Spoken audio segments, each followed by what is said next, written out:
So in the 1920s, people were looking for something really new and uplifting after World War One. And then during this time, people always play piano, but people are asking for something more lifting. So they found out the African Americans found out jazz. The jazz is played like some really exciting music. They always play it in bars, clubs, and people found this is pretty exciting and they love it. So this is why jazz becomes so popular.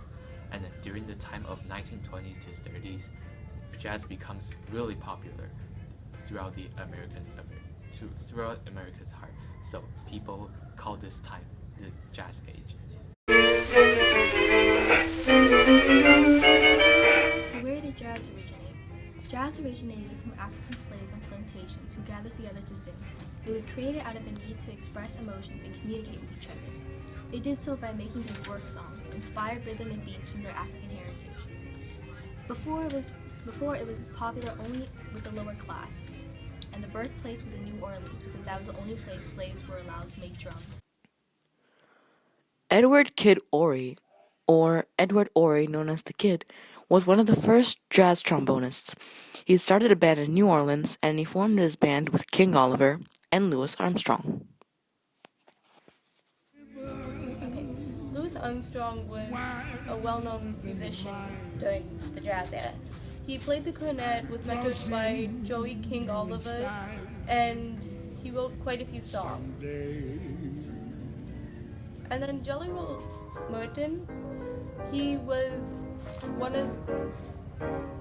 really good at piano, and his earlier career, interestingly enough, consisted of being a pimp, a gambler, a pool shark, a comedian, and a pianist. He was in a band called the Red Hot Peppers that toured in New Orleans, and his first recording was in 1923.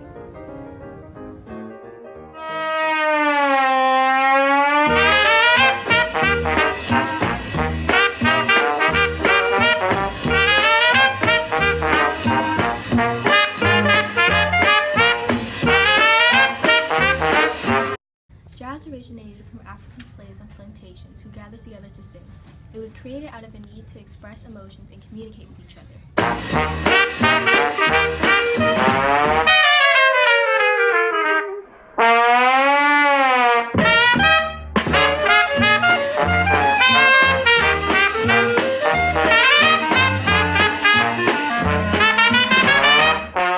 During the time of 1920s to 30s, jazz becomes really popular throughout America's heart. So